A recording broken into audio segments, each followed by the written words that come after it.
Hello everyone, welcome back to All Up in Your Business. I'm attorney Aiden Durham with 180 Law Co. in Colorado, and today we're responding to some of your comments and answering some of your questions. Before we do all of that though, remember that I am a lawyer, but I am not your lawyer. So even though I'm responding to your legal questions, that does not make it legal advice, and the stuff I talk about in this video is not a substitute for actual legal advice. If you need help with any legal situation, you should consult with a lawyer. And with that out of the way, no further ado, let's get into your questions and stuff. Do I own the trademark on original works, even if I don't register the trademark? I think you might mean copyrights on original works. Trademarks don't apply to original works is a phrase that we use in copyright. I'm going to assume that's what you mean. Do you own the copyright on original works even if you don't register the copyright? The answer is yes,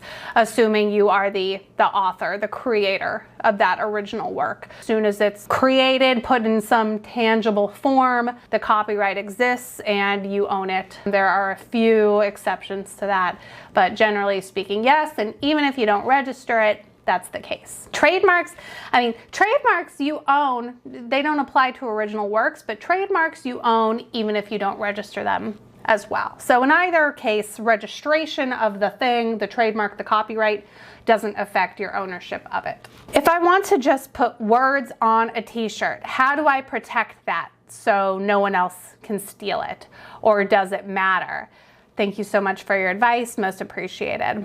I can't tell you if it matters. That is a personal choice to you. Does it matter to you? If not, then no, it doesn't matter. How do you protect it so no one else can steal it? The easy answer is trademark registration, but with words on a shirt, it's not necessarily easy because words on a shirt do not make it a trademark. So like maybe you can't. If you're just putting words on a shirt, you may not be able to prevent anybody from stealing it unless you are using those words also as a trademark in connection with the sale of those shirts. So if the words also appear, let's say on somewhere on your website where you're selling the shirt, or on the garment tag, the label on the back of the shirt, or on a hang tag of the shirt, or when you ship the shirt out, if the words appear on the packaging, on the box or something,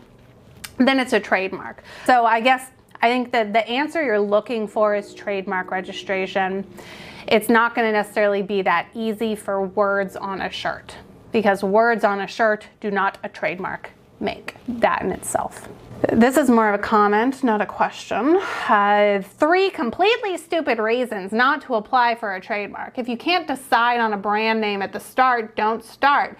Getting a trademark is fundamental. No trademark, you can't sell your branded products on Amazon or Walmart. I have a video where I explain 3 reasons, 3 situations where a trademark registration may not be a good idea, where you wouldn't want to bother with doing a trademark registration. One of those reasons is if you're not completely committed to the trademark, if you don't love it, then it may not make sense to do the trademark registration. But I'm not commenting on this just to fight back, but I completely don't agree.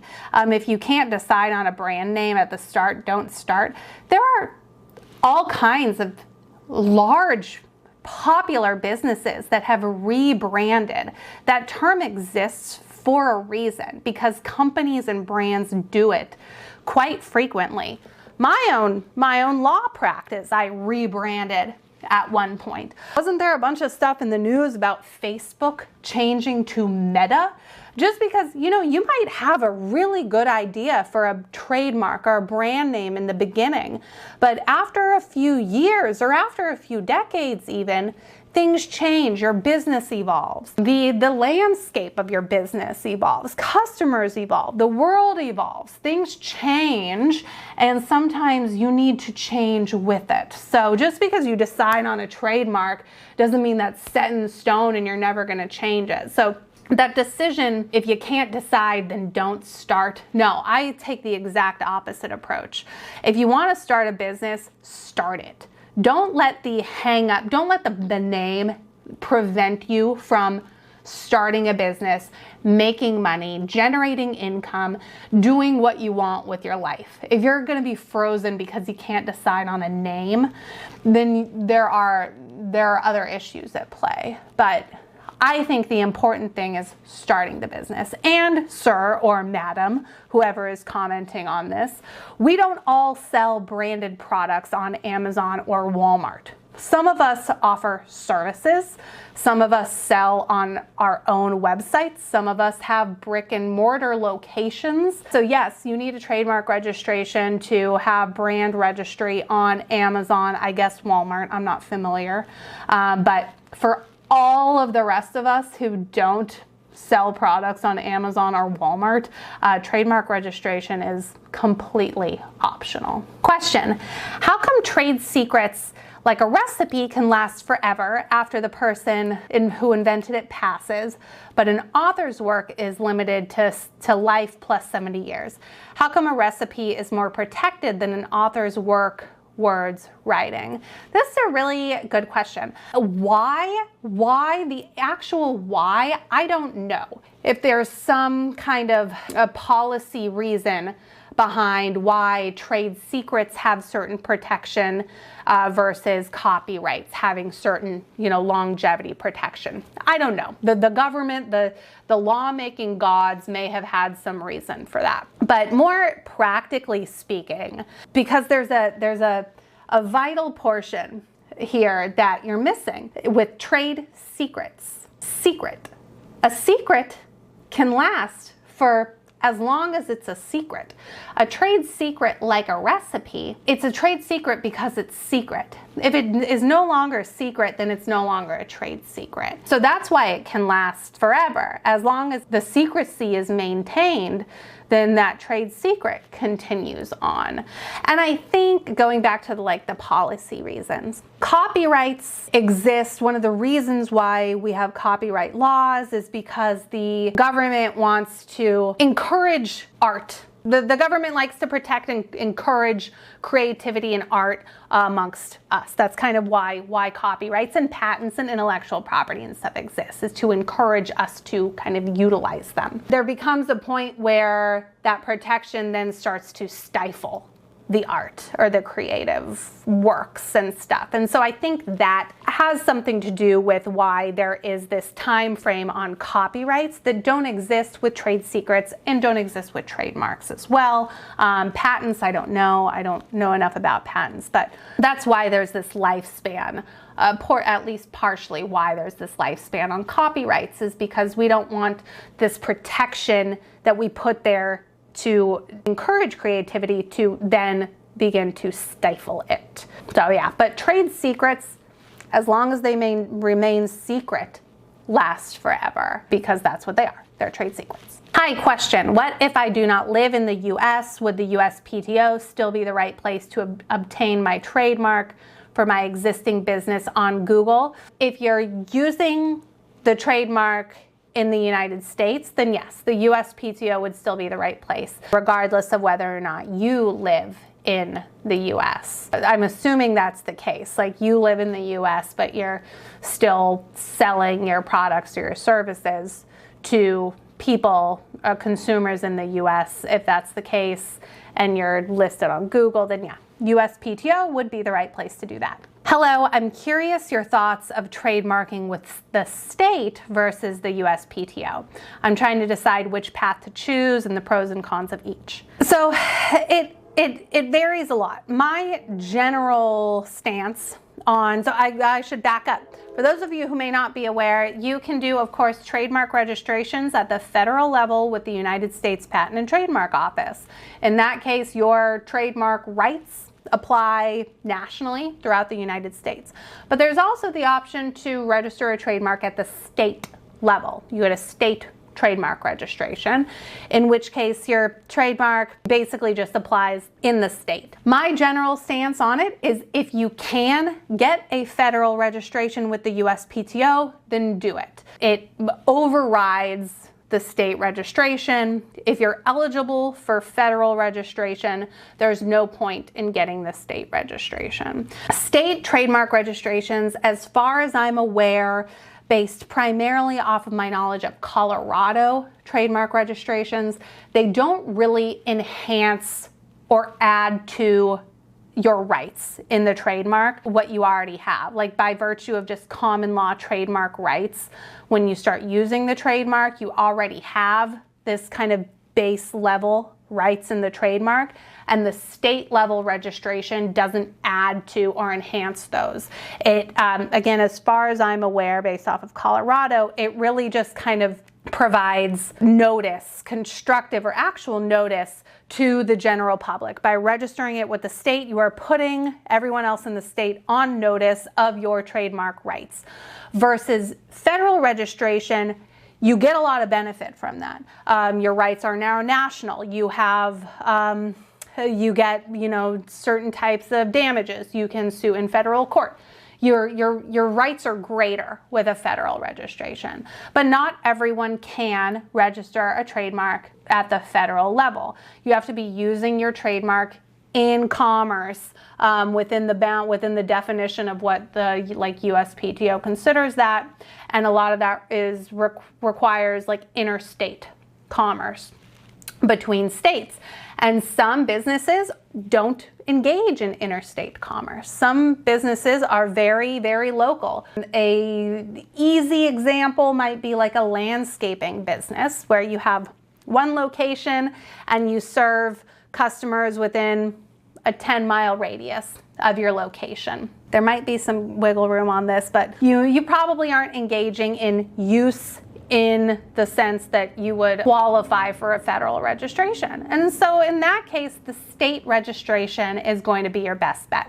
If you can't get a federal registration, then the state registration is a good option. But if you're eligible, if you can get a federal registration, do it. There's no reason that I can think of why you would get a state registration when you could instead get federal. Thanks for the content. You're welcome. I am a little bit confused about using the registered agent address. Can I put the same registered agent address in a certificate of formation in multiple fields of address like business address, principal address, mailing address, and member's address for privacy, or do I need to buy a virtual address? The baseline rule is that the registered agent address should only be used for the registered agent. I made a short about this recently in response to somebody else's comment. Go back and look for that if you want. But most registered agent companies don't want you using their address for the business address or the principal office address or as the member's addresses. If they do allow that use, then there is usually going to be an additional fee or additional service that they want you to utilize. But kind of the general rule is that the registered agent address is only to be used for the registered agent. So if you want to use a different address for privacy for like the member's address, then you need to buy, virtual address or utilize the additional services of some of these registered agent companies. Great video. I had almost done a few of the mistakes, but caught them. Your LLC cost is $10. California's is $800. So this is Colorado, the annual filing fee used to be $10. It recently went up. Now it's $25. I know. Prices these days. Can you believe it? But yeah, used to be 10, now it's 25, still nowhere's near 800. California is expensive, you guys. Question though, how do you move an LLC to a different state? I'm going to be moving soon and do not know how yet. Cheers, thanks for the video. It depends on which states we're talking about. The easiest way usually is going to be a conversion. You convert, you said California. Let's say California, and since I know Colorado, I'm going to use Colorado. You convert your California LLC into a Colorado LLC. Now, the only way this is possible is if both California and Colorado permit conversions of this nature. Some states refer to it as a domestication. Instead, you domesticate your Colorado or your California LLC into a Colorado LLC. If it's permitted by most states, that's usually going to be the easiest way to move your LLC to a different state. But not all states permit conversions or domestications. If that's not possible, then a merger might be a good option, even though those can be kind of complex. You form an LLC in the new state and then you merge your existing one into that new one. Or you can shut down the existing LLC and just form a new one in the new state. So first question is, well, really the first question is, what are you trying to accomplish? Like, you know, you want to move the LLC, but do you want to keep everything the same? Are you comfortable with just shutting down and starting fresh? And the second question is, which states are we talking about? Because that's really going to be the driving factor in what your options are. So I would recommend consulting with a lawyer who's licensed in one or both of the states, the one that you're starting from or the one that you're moving to. Does copyright cover the design and build of a bathroom, i.e. remodeling? Interesting question. No, not really. Copyright wouldn't cover the design and build of a bathroom. But I could think of some instances where there might be some copyrightable stuff in a bathroom design, bathroom remodel. Generally speaking, though, I'll say no. I think that's the easy answer, but potentially yes. Let's say you're painting a mural in your bathroom as part of the remodel. That mural would be protected by copyrights. But kind of the overall design and build of a bathroom remodel most likely wouldn't be protected by copyright, no. All right, last one here, question. I was looking at one of your videos and I had a question. If you wanted to form a single LLC, a single member LLC, do you have to get insurance for your business? No. You don't have to get insurance. It's optional unless you're in a field, an industry, or profession where insurance is required. Lawyers, for example, real estate agents, doctors, certain professions have a requirement. If you're licensed, you're required to get like errors and omissions or malpractice insurance. Outside of that, though, no, you don't have to. You don't have to. It's optional. Still a good idea, though. All right. That's all for this round of questions and comments and so forth. Thank you so much for watching. Comment, subscribe if you haven't already. Give me a thumbs up, share, all that fun stuff. Check the description for links to additional information and resources and things. Thank you so much for watching. I'm Aiden Durham, and I'll see you next time.